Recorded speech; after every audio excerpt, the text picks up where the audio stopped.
Nobody asked. That's what I remember most about coming home. Nobody asked about Korea. Nobody wanted to know. Nobody cared.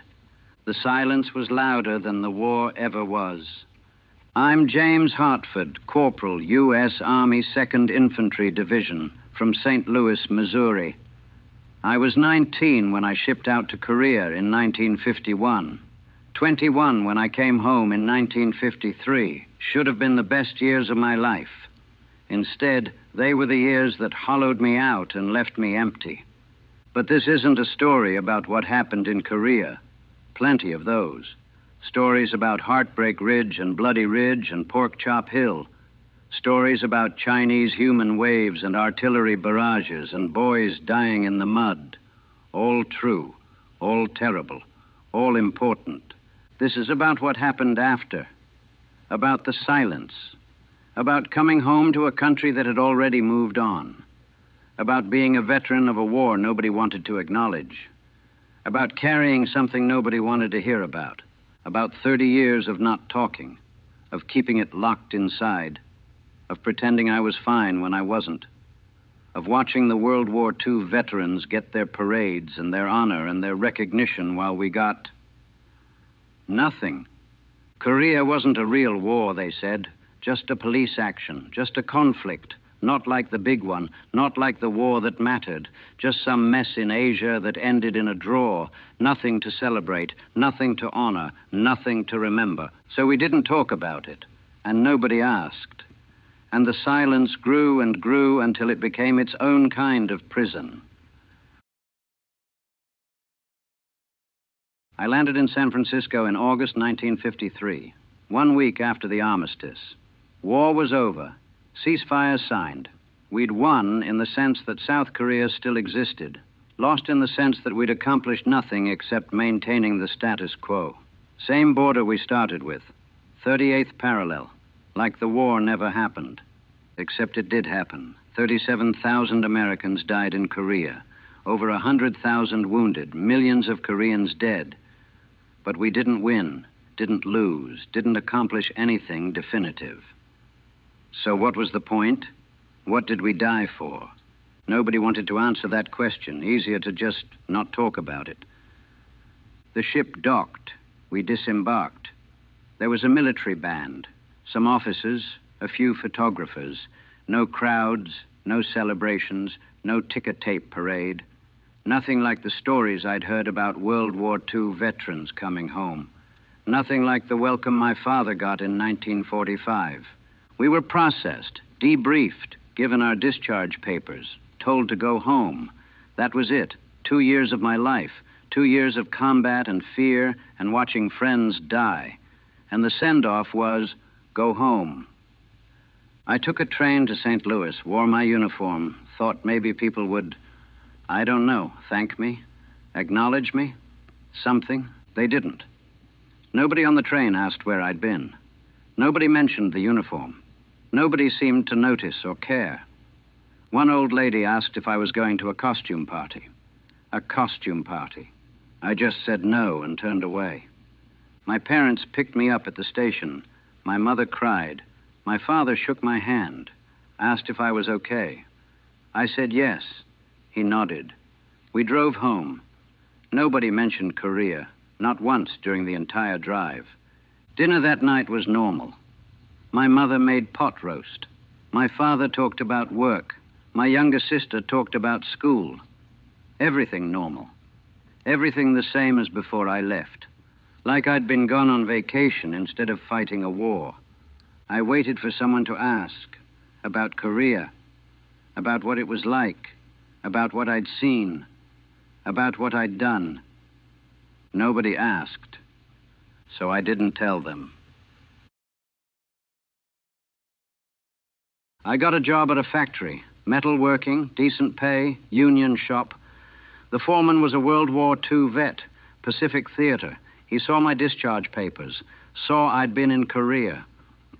Rough over there? He asked. Yeah, I said. He nodded. That was it. Never mentioned it again. I think he understood. Understood that some things you don't talk about. that some wars you carry quietly. Or maybe he just didn't care.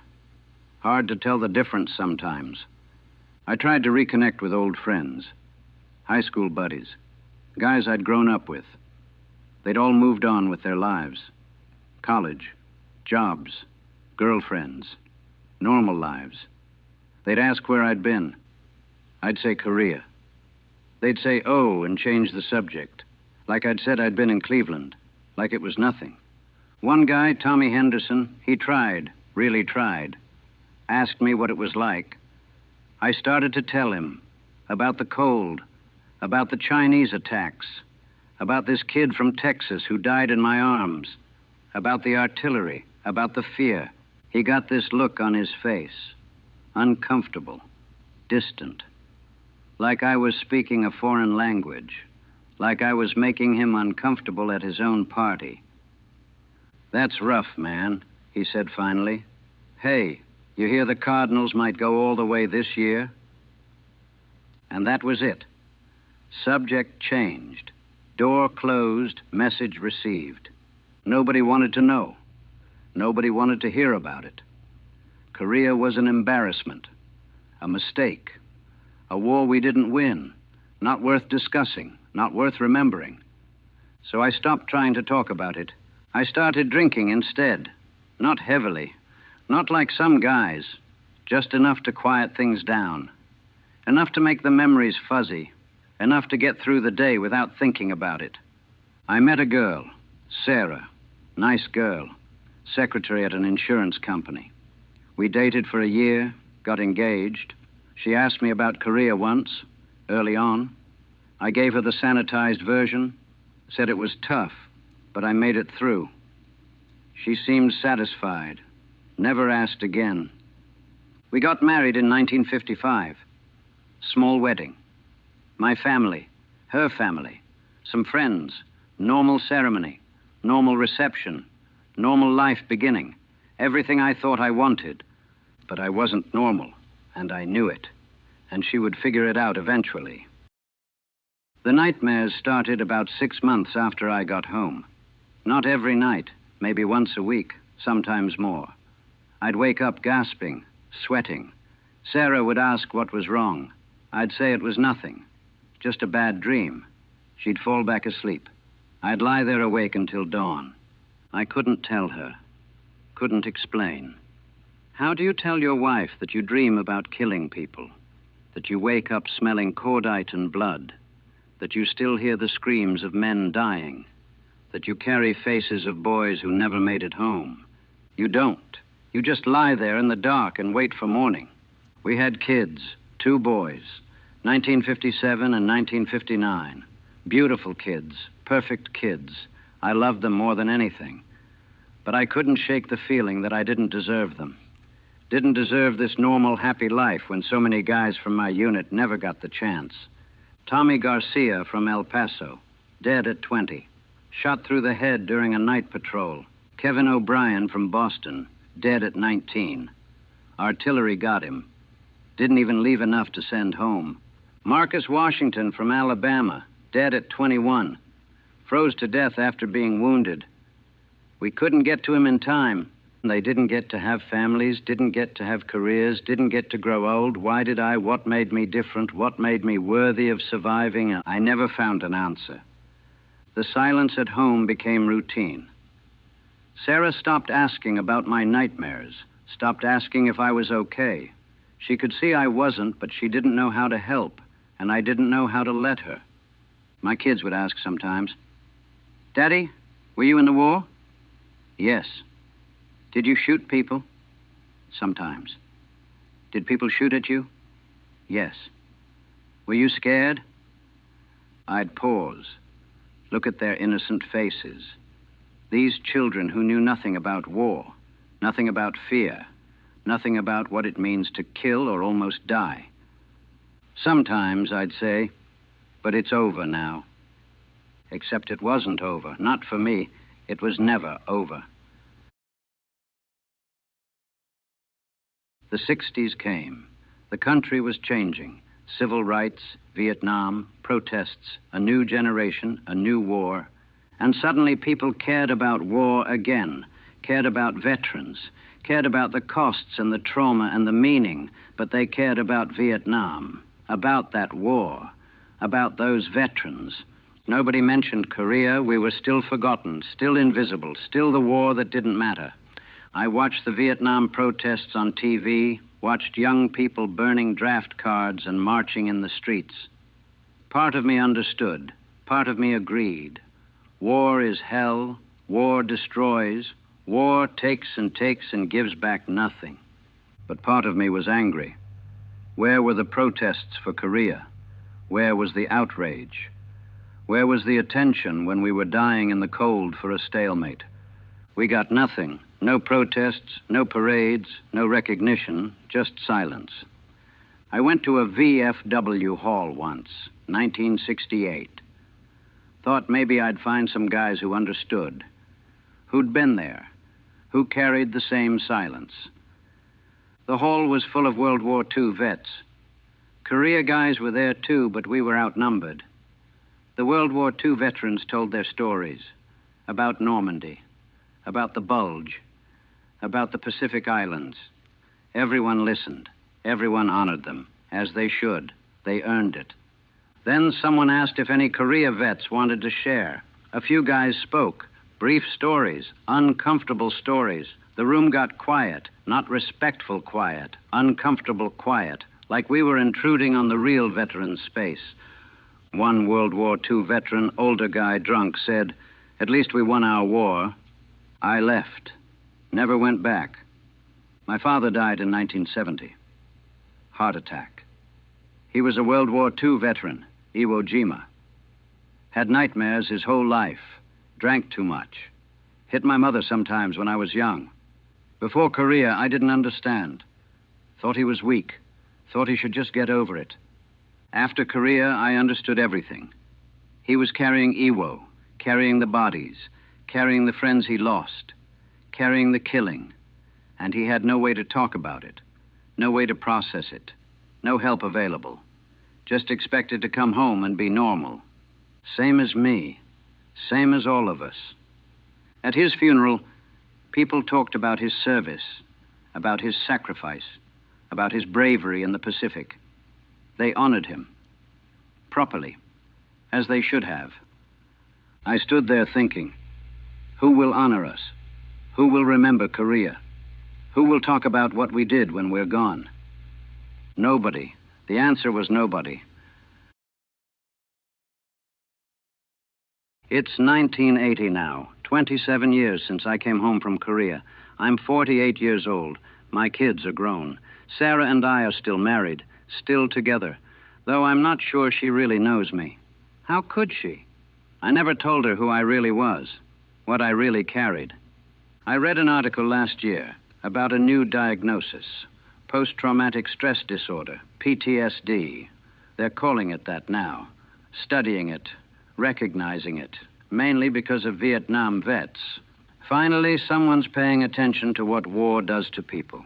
I read the symptoms, the nightmares, the hypervigilance, the emotional numbness, the intrusive memories, the isolation, the guilt, the anger. I had all of them for 27 years. And I thought it was just me. Thought I was weak. Thought I should have been able to handle it better. Thought real veterans didn't break down. But it wasn't weakness. It was trauma. It was carrying a war that nobody wanted to acknowledge. It was surviving something terrible and having nowhere to put it. No one to talk to. No recognition that it even happened. The silence didn't protect me. It poisoned me. I decided to try talking, really talking. For the first time in 27 years, I told Sarah everything. About the nightmares, about the faces, about Tommy Garcia and Kevin O'Brien and Marcus Washington, about the guilt, about feeling like I didn't deserve the life I had, about carrying it alone for so long. She cried, not because of what I told her, because I'd never told her before, because I'd locked her out for 27 years, because she'd known something was wrong but didn't know how to reach me. "Why didn't you tell me?" she asked. Because nobody asked, I said. Because nobody wanted to know. Because Korea didn't matter. You matter, she said. You always mattered. But I didn't feel like I mattered. None of us did. The Korean War veterans, the forgotten war veterans, the ones who fought and died and came home to silence. I found a support group, veterans group, mix of wars, World War II, Korea, Vietnam.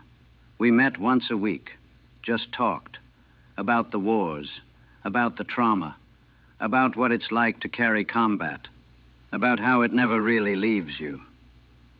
For the first time in 27 years, I talked about Korea, really talked, about what I did, what I saw, what it cost. The other vets listened, understood, didn't judge, didn't look uncomfortable, just listened. One Korea vet, older guy named Frank, he said, "Nobody wanted to hear about it because we didn't win.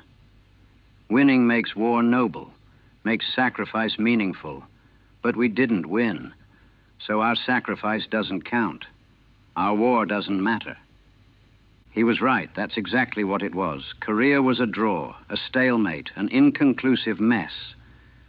So we were inconclusive veterans, neither heroes nor victims, just forgotten. But we did matter. What we did mattered. The guys who died mattered. Tommy Garcia mattered. Kevin O'Brien mattered. Marcus Washington mattered. They died in Korea. And they've been dying again every year since. Dying in silence. Dying in the forgetting. Dying because nobody wanted to remember them. I'm trying to remember now. Trying to break the silence. Trying to say their names. Trying to acknowledge what happened, what we did, what it cost. 27 years is a long time to carry something alone. 27 years of pretending, of functioning, of living a half-life where part of you is always back there, always 19 years old, always in Korea, always losing friends, always wondering why you survived when they didn't. Part 7, what the silence cost. The silence didn't protect anyone. It destroyed us slowly, quietly, invisibly. I missed my kids growing up. I was there physically, but not really there, not present, always distant, always locked inside myself. My oldest son asked me once why I was so sad all the time. He was 8. I told him I wasn't sad, but he knew. Kids always know. I pushed Sarah away for decades, made her live with a ghost, made her share a bed with someone who was never fully in the room, never fully present, never fully capable of connection, because connection meant vulnerability, and vulnerability meant feeling, and feeling meant remembering, and remembering was too painful. I worked the same factory job for 30 years, could have advanced, could have done more, but I didn't have the energy, didn't have the motivation, didn't care enough, just showed up, did the work, went home, existed. That's not living, that's surviving. And survival isn't the same as living. The World War II vets had it hard too. Don't misunderstand. They carried trauma, suffered. Many never recovered. But at least they had recognition, had honor, had a shared national understanding that what they did mattered, that their sacrifice meant something. We had nothing, had silence, had forgetting, had the constant message that our war didn't count, that our service didn't matter, that we were veterans of something not quite real enough to acknowledge. And that silence killed us. Not all at once, slowly, through decades of drinking and nightmares and failed relationships and suicide.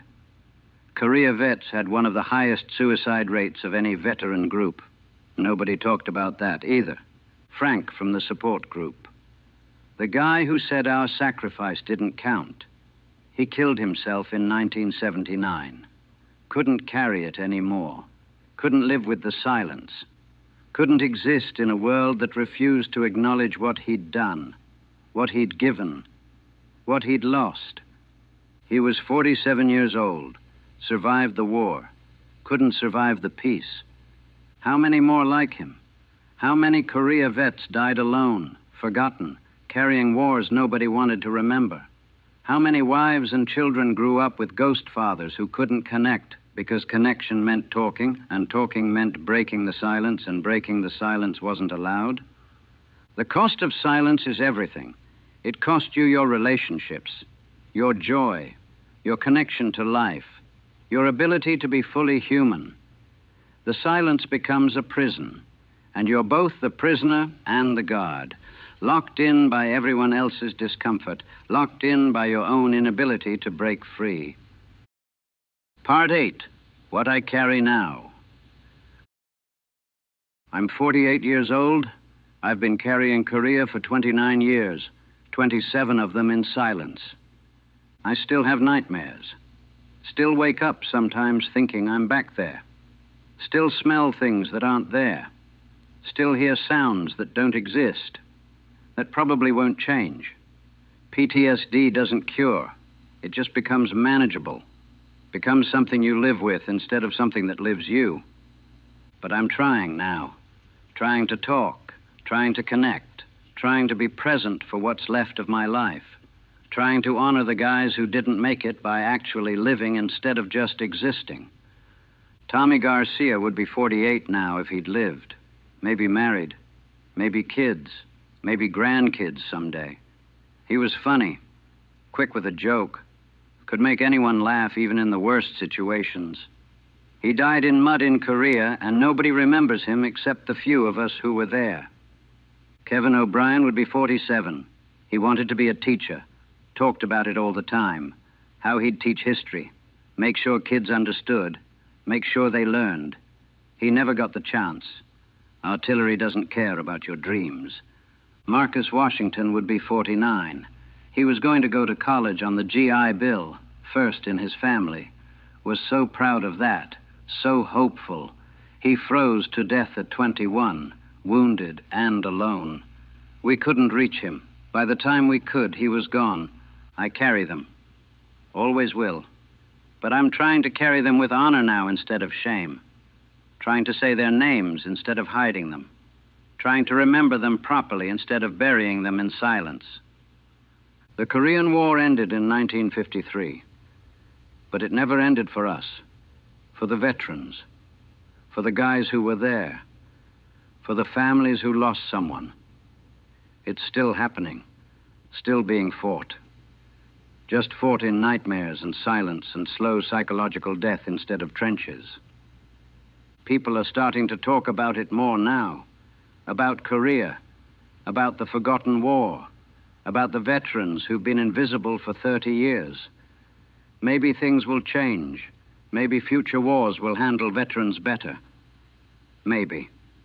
But it's too late for us, too late for Frank, too late for the thousands of Korea vets who died in silence, who killed themselves, who drank themselves to death, who just faded away because nobody wanted to remember they existed. I'm not asking for parades, not asking for glory, not asking for anything except acknowledgement.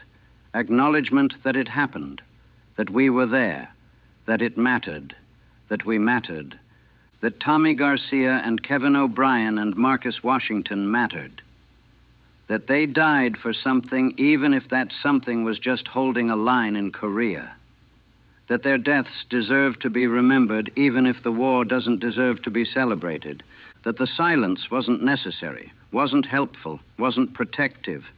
The silence was just another casualty, another cost of war that nobody counted. Conclusion, still fighting.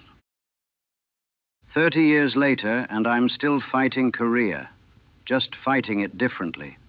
Fighting it with words now instead of rifles. Fighting it with memory instead of ammunition.